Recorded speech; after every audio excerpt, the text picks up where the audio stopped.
వాజ్పేయి గారు కానీ అద్వానీ మోడీ ఈ ముగ్గురు ఎట్లా కంపేర్ చేస్తారు సార్ మౌలికంగా చూసినట్లయితే వాజ్పేయిది చాలా సుప్రసిద్ధమైనటువంటి ప్రసంగం ఒకటి ఉందండి. మొట్టమొదటిసారి 13 రోజుల ప్రభుత్వం ఏర్పాటైనప్పుడు వాజ్పేయి ఆ ప్రసంగం చాలా చరిత్రాత్మకమైనటువంటి ప్రసంగము. వాజ్పేయికి అనేక కోట్ల మంది అభిమానుల్ని తీసుకొచ్చిన ప్రసంగం అది. 1995లో బహుశా 13 రోజుల ప్రభుత్వం వచ్చినప్పుడు ఆయన లోకసభలో గంట సేపు మాట్లాడతారు. ఆ ప్రసంగంలో ఆయన అంటాడు, వాజ్పేయి అన్నటువంటి మాటల్ని కోట్ చేస్తున్నారు. ఆర్టికల్ 370, అయోధ్య, ఆ తర్వాత యూనిఫామ్ సివిల్ కోడ్, ఇవి మా కోర్ ఎజెండా.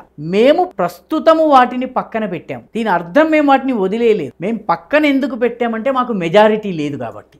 మెజారిటీ ఉంటే మేము అమలు చేస్తాం. అటల్ బిహారీ వాజ్పేయి అన్నటువంటి మాట. అందరూ ఉదారవాది అటల్ బిహారీ, కరడుగట్టినవాది అద్వానీ అని ఆ రోజుల్లో కంపేర్ చేసేవాళ్ళు, పత్రికలు కంపేర్ చేసినాయి. వాళ్ళిద్దరూ ఎంత మిత్రులంటే బహుశా చాలామందికి తెలియదు. 1952లో మొదటి ఎలక్షన్స్లో అటల్ బిహారీ వాజ్పేయి బలరాంపూర్ నుంచి పోటీ చేసి, లక్నో నుంచి 4 చోట్ల నుంచి పోటీ చేసి ఓడిపోతారు. అద్వానీ గారు ఆయన కోసం పనిచేస్తారు. పనిచేసిన తర్వాత ఏం చేయాలో తెలియక వాళ్ళిద్దరితో పాటు మరొకరు సుందర్ సింగ్ భండారీ, వీళ్ళు ముగ్గురు కలిపి కాసేపు ఓటమికి ఏడ్చిన తర్వాత క్యా కరేంగే అంటే సినిమా జాయింగే అని సినిమాకి వెళ్తారండి. 1952 ఎన్నికలు. అంత మిత్రులు, ఒకడు ఉదారవాది, ఒకడు కరడుగట్టినవాది అని చెప్పి పత్రికలు రాశాయి, మీడియా రాశాయి, విశ్లేషకులు అన్నారు.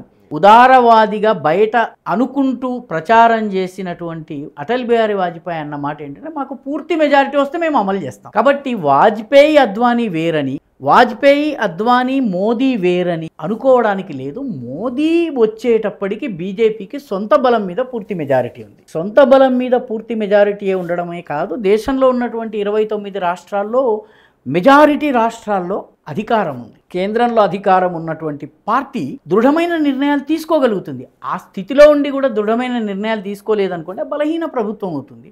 కాబట్టి వాజ్పేయి అయినా కూడా మెజారిటీ లేకపోయినా పరమాణు పరీక్షల్ని చేశారు. అద్వానీ ఏ రోజు ప్రధానమంత్రి కాలేదు కాబట్టి అద్వానీ పనితీరు ఎలా ఉంటుంది అని మనం చెప్పలేం. కానీ అద్వానీ టైంలో నక్సల్స్కి వ్యతిరేకంగా ఉమ్మడి వ్యూహం కావాలి అని మొట్టమొదట ప్రతిపాదించిన వ్యక్తి అద్వానీ. అన్ని నక్సల్ ప్రభావిత రాష్ట్రాల ముఖ్యమంత్రులు, డీజీపీల సమావేశపు ప్రక్రియ, ఇన్ఫర్మేషన్ షేరింగ్ ప్రక్రియ, 2-3 రాష్ట్రాల జాయింట్ ఆపరేషన్స్ ప్రక్రియ అంతా కూడా అద్వానీ సమయంలో ప్రారంభమైంది. ఆయన హోంమంత్రిగా ఉండగా ప్రారంభమైంది. అదే ఈరోజు జరుగుతున్నది. ఆ రోజు కామన్గా ఏదైతే ఎన్డీఏ ప్రభుత్వం పోయి యూపీఏ వచ్చిన మీటింగులు జరిగాయి, తంతుగా జరిగింది. బీజేపీ ప్రభుత్వం వచ్చిన తర్వాత 2014 తరువాత నుంచి ఆలోచన మారింది. అదే ప్రక్రియను మళ్ళీ కొనసాగించారు. కాబట్టి ఈ ముగ్గురు వేరువేరుగా నాకు కనిపించడం లేదు. మెజారిటీ లేని కారణంగా వాజ్పేయి కొన్ని పనులు చేయలేకపోయారు, మెజారిటీ లేకపోయినా చేశారు.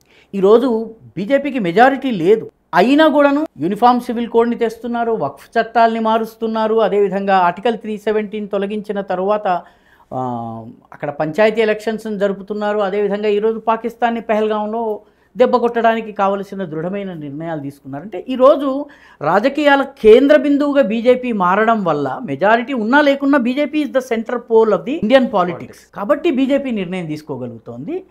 కాబట్టి వాజ్పేయి టు అద్వానీ తేడా ఉందని నేను అనుకోను. జగన్నాథరావు జోషి వచ్చారు, జనా కృష్ణమూర్తి వచ్చారు, రాజ్నాథ్ సింగ్ వచ్చారు, నితిన్ గడ్కరీ వచ్చారు.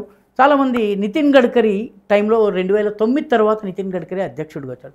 2009లో ఈశాన్య భారతదేశంలోని ఉత్తరప్రదేశ్లోని చిన్న చిన్న పార్టీలు, అప్నాదల్ ఇటువంటి పార్టీలు, ఈశాన్యంలో ఉండే చిన్న చిన్న నాగా పీపుల్స్ పార్టీ లాంటి పార్టీలతోటి సంప్రదింపులు, కూటములు కట్టడం ప్రారంభమైంది 2009లో. మోదీ వచ్చిన తర్వాత వాటికి కొత్త రూపం వచ్చింది. కాబట్టి బీజేపీకి మిగతా పార్టీలకు ఉన్న తేడా ఏంటంటే, బీజేపీలో థాట్ ప్రాసెస్ కంటిన్యూస్గా అదే కొనసాగుతుందండి. నాయకుడిని వేర్వేరుగా విశ్లేషకులు చూస్తున్నారు.